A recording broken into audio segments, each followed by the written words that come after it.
And now to our first topic for the day. The federal government of Nigeria has approved 2.1 trillion naira as 2023 supplementary budget.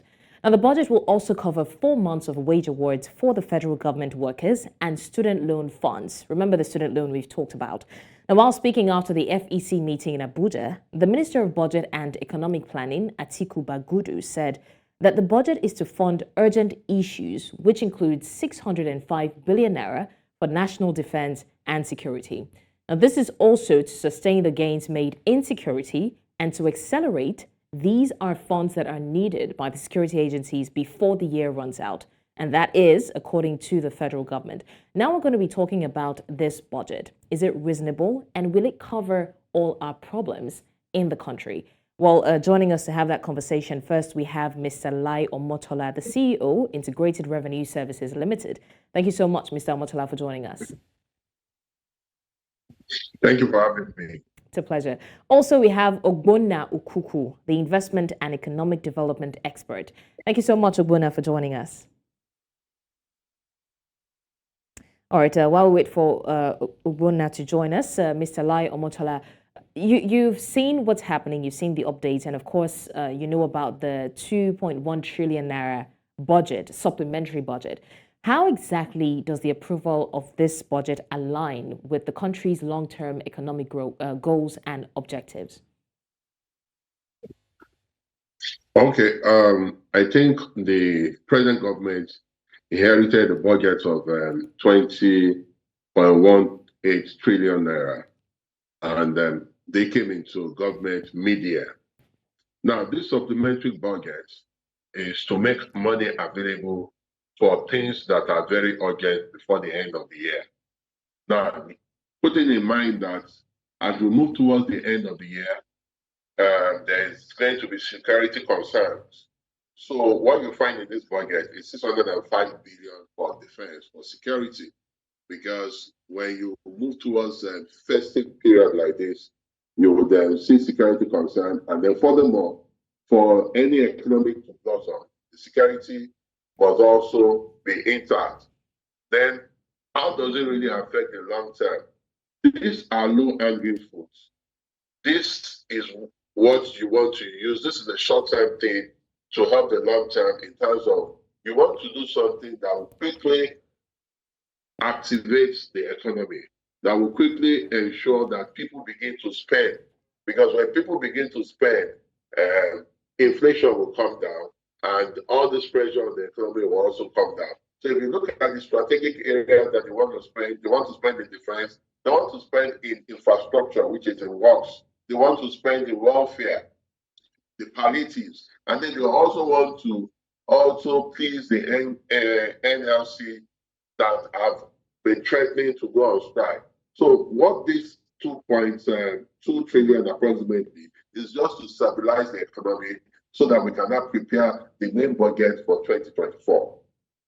Okay. Mr. Lai, talking about, the allocation of the budget and what it is meant for, I noticed that certain sectors were highlighted. For example, the federal government workers, also student loan fund. There's also the national defense and security. These specific sectors will receive probably the largest allocation from the supplementary budget. So the question is, why exactly were these sectors prioritized now? Why are they being spotlighted now? Is it that they weren't prioritized before now, or is it that they're suffering the most of every other sector? Yeah, these sectors are sectors that once you fund, is going to stimulate the economy. It's going to wake the economy up. For example, the student loan.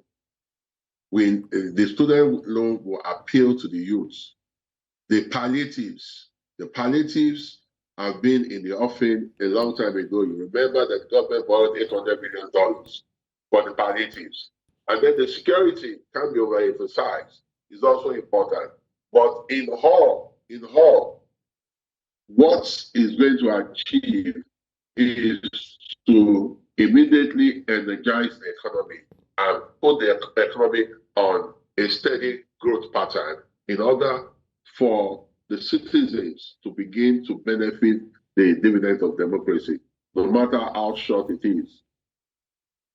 All right. I think that for Nigerians, there are two major concerns now when it comes to this supplementary budget. And the first one is proper disbursement of these funds. And then the second is proper utilization of the funds. So, considering the current state of Nigeria's economy and based on track record, what measures have been put in place to ensure that these funds are properly disbursed and will be properly utilized effectively, efficiently, and without any misappropriation whatsoever? Okay, so this is the reason why you have a special advisor on ministerial coordination, and this is the reason why I think from today you're going to have ministerial retreats and special advisor retreat. The present government do not want to make the same mistakes of the past. They want to ensure that budget utilization is optimal, comes to like 80%, 90%. And this is the reason why even the coordinating special advisor on ministerial coordination is telling every minister to come and sign a bond of performance.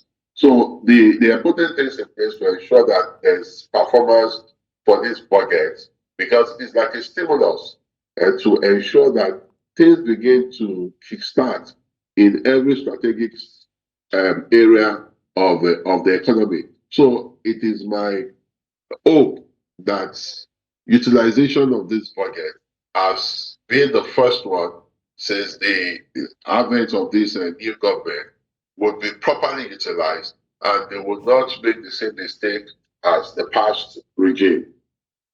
All right. Now, in terms of fund disbursement, right, we cannot guarantee that certain emergency situations will not come up or certain things that were not in the plans initially.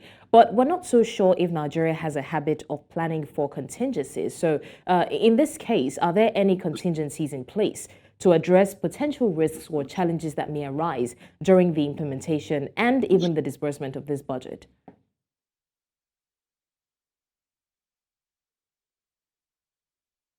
Mr. Lai, are you with us? If you look at the budget, can you hear me? Loud and clear, please go ahead. Yeah, if you look at the budget, 200 billion, about 200 billion have been allocated for contingencies, mainly for federal government contingencies. So you are spot on that. And that has been allocated and is about 200 billion for future and any emergency that may occur between now and January. And don't forget that by January, the real budget will come in because the fiscal year ends in December 31st. Okay. All right, Mr. Lai, now still talking about the budget and what it can, how it can help salvage the situation in Nigeria.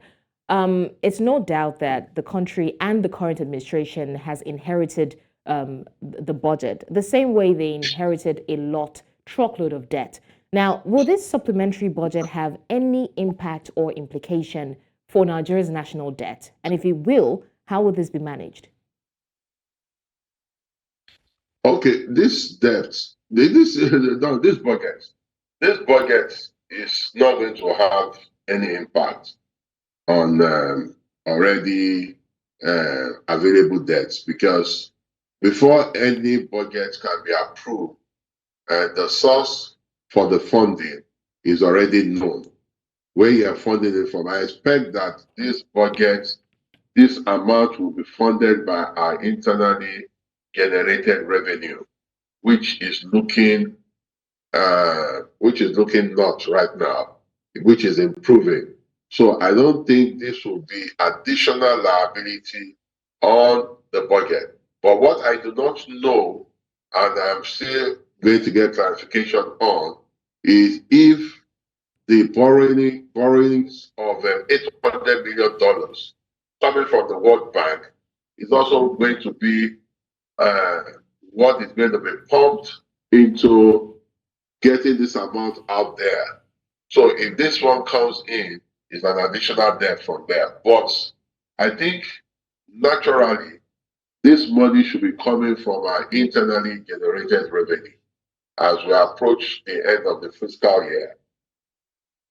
Mr. Omotola, you did mention an improvement in the country's internally generated revenue. How is that?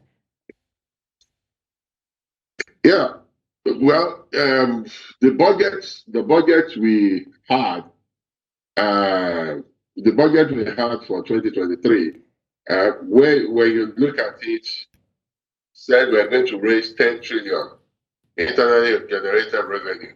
And if you look at the last chairman of FRS, in his handing over, he said they have surpassed the 10 trillion.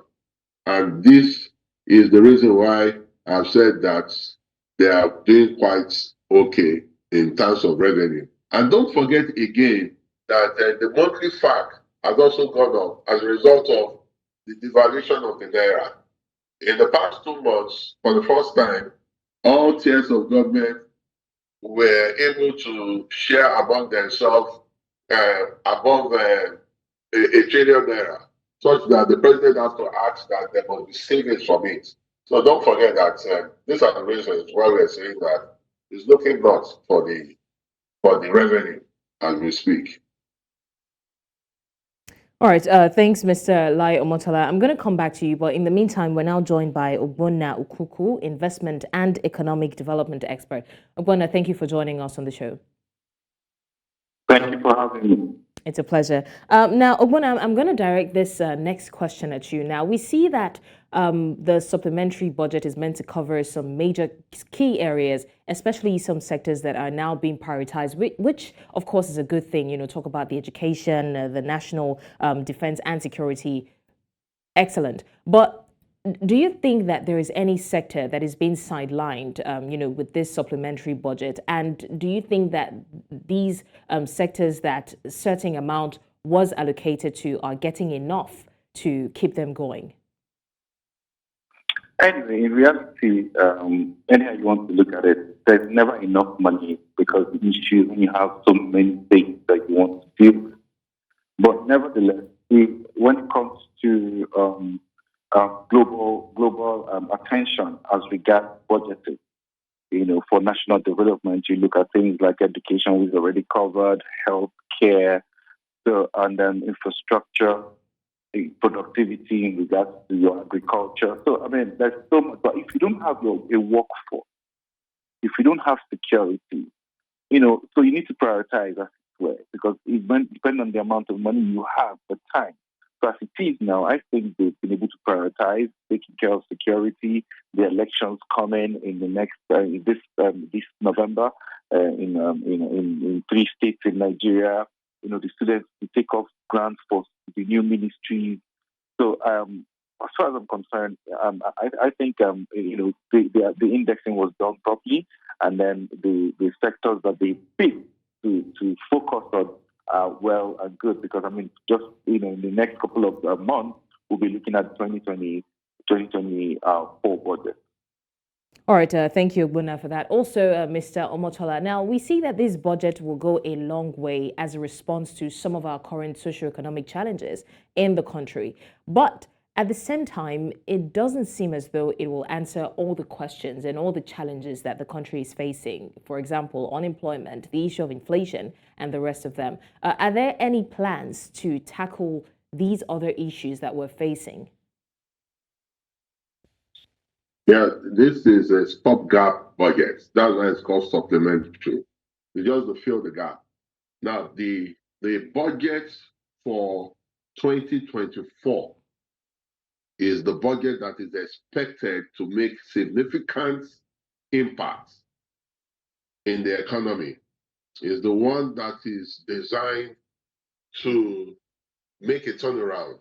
Is the one designed to answer the challenges of inflation, challenges of employment, unemployment, creation of jobs, availability of electricity, provision of water, construction of infrastructure, education, healthcare, and so on and so forth.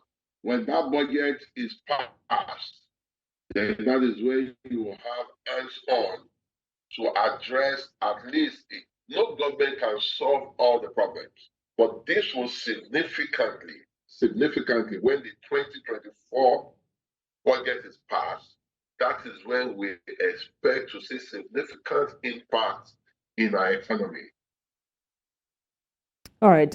Hopefully, we do see the significant impact. Finally, I'm going to ask Ogbonna, are there any plans to leverage these funds to attract foreign investment and, of course, stimulate private sector growth? Not just, as far as I'm concerned. Yes, for when it comes to things like the loan for education. Now, if you create a system and a system that looks very viable and feasible, you will see a lot of investors, play in that sphere. Because if an investor with long-term funds sees that, in Nigeria, I can put in money and somebody will actually take a loan, go to school, and when the person becomes productive, the person can pay back the loan, of course. It creates an opening for that level of engagement. But nevertheless, we are jump-starting a particular sphere. So as soon as we do that and then see how it goes, we definitely attract some level of investment. Then when it comes to infrastructure and then no investor is going to come in and give you money for elections. But you have support, government partners who want to see that, they see where you are, and then see where they can come in. Of course, that can come when it comes to multilateral agencies or, the government partners. They want to support you in what you're doing as far as they want to see a free and fair election in your country. Yes, of course, it has significant impact, a positive impact in any economy. All right. I want to take this opportunity to say thank you so much, Mr. Lai Omotola, the CEO, Integrated Revenue Services Limited. And of course, thank you so much, Ogbonna Ukuku, the investment and economic development expert, for joining me on the show and giving your own opinions on this matter. Thank you once again. All right. Thank you so much. Thank you for having me. It's a pleasure. You're still watching Village Square Africa. When we come back, we'll take a look at the attempt or, plans to reintroduce a method that will bring together African countries even closer and create closer ties and closer bonds, making sales and exchange easier between both countries. I'm talking about taking away visa restrictions from some countries. Kenya is planning to do that, and they've started already with DR Congo, which of course had a domino effect. You don't want to miss this. Stay with us.